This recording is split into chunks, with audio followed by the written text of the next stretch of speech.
जोंनि गोदो जि बड'फा उपेन्द्रनाथ ब्रह्मनि जि सिमांमोन बा बिथांनि जि थांखिमोन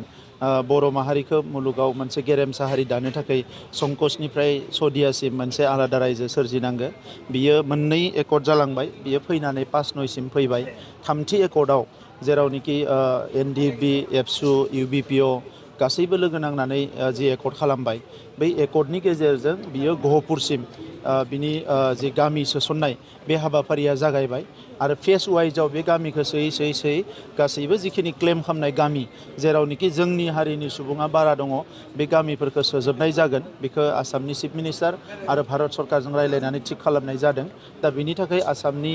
चिफ मिनिस्टार बिथांनो आं रोजा रोजा साबायखर बावो मानोना रोजा रोजा जोंनि मुंख्लंफोरनि जि मोनसे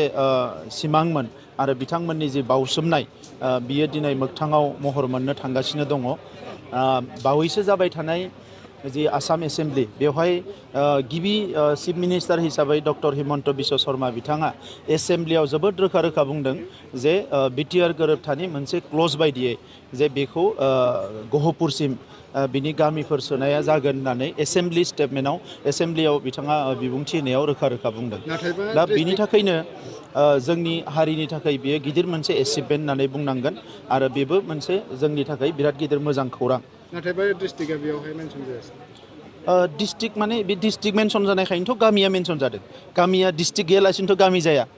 डिस्ट्रिक्ट थानायखायनो गामि जादों दा नैथि खोथाया जाबाय मा गाबोननि साना गमामायैनो जोंनि थाखाय मोनसे जारिमिनारि सान मानोना बेवहाय मोनसे जायगायावनो उदालगुरि जिल्लायाव 10 लाख बिफां गायनानै सानसेनि गेजेराव गिनिस रेकर्ड खालामनो थांगासिनो दङ दा बियो गिनिस रेकर्डजों लोगोसे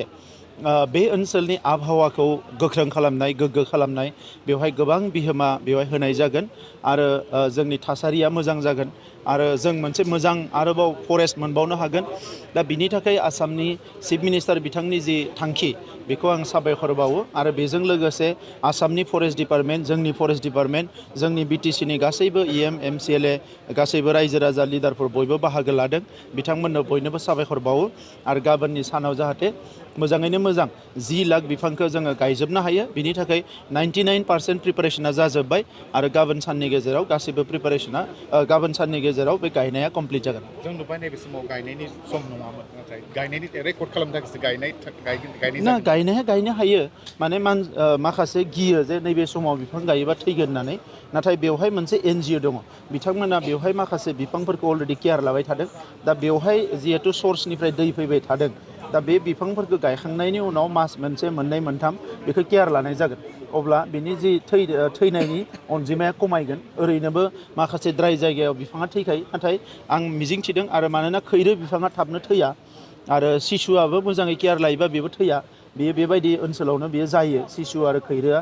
बेजों लोगोसे गुबुन गुबुन बिफां दङ दा बे गासैबो बिफाङा मोजाङैनो थांगोन होननानै आङो मिजिंथिदों अजन लेयारा माने खमायनायनि थाखाय बे बिदुङा बारानिफ्राय बारा जायो आरो बेखौ होबथानो थाखाय बे राहाखौ लानाय जादों दा बेनो माने जि मोनसे कार्बनखौ लानानै आजिखालि जि मोनसे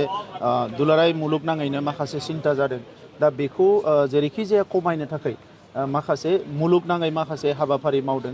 दा बेवहाय आसामनि chief minister doctor Himanta Biswa Sharma बिथाङाबो बेवहायनो मोनसे थांखि लानानै आसामाव 1,000,000निख्रुइ बांसिन बिफां गायनाय माखासे हाबाफारि लादों बिनिनो मोनसे हाबाफारि जोंनि BTRआवबो 10 लाख बिफां गायनाय हाबाफारिखौ लादों आरो बे बिफां गायनाय हाबाफारिनि गेजेरजों जोंनि BTR ओनसोला मुलुगाव मुंदांखा जानायजों लोगोसे जोंनि ओनसोलाव माखासे गोग्गो आबहावा सोरजिनो थाखाय जोङो मोनसे गिदिर हाबाफारि मावनाय जागोन होननानै आं मिजिंथिदों समा बेसेबांनिफ्राय बेसेबांसो सम फुंनि 5 बाजिनिफ्राय फुंनि 6 बाजिनिफ्राय बेलासिनि 5 बाजिसिम आरो गासै 11टा ब्लक दङ मोनफ्रोमबो ब्लकआव 90,000निफ्राय 1 लाख करि बिफां गायनाय जागोन बहाबा 1 लाखनि सायावबो दङ आरो मोनफ्रोमबो ब्लकआव 400 मानसिया बिफां गायगोन आरो 3 बाजियाव आसामनि चिफ मिनिस्टार बिथाङा फैगोन आरो बेवहाय मोनसे गिदिर पाब्लिक मिटिं जागोन बेनि उनावनो बिफां गायनाय हाबाफारिया जोबगोन बेवहाय 15,000 सुबुंखौ जोङो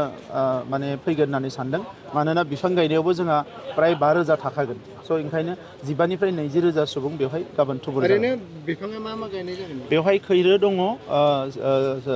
सिसु दङ सिमलि दङ आरो बायदिसिना फिथाइ थायनाय बिफांबो माखासे दङ बे गायना दोननानै नायसननाय हाबाफारिखौ दा बेनो फरेस्ट डिपार्टमेन्ट आरो बेवहाय लकेल NGO दङ बिथांमोनजों बिनि जि केयार लानाय उनाव बेवहाय माने सोरबा राननो नागिरबा दै होनाय बे बिफां जोथोन लानाय बे गासैखौबो बे लकेल NGO आरो फरेस्ट डिपार्टमेन्ट मोननैजों बेखौ जोथोन लागोन।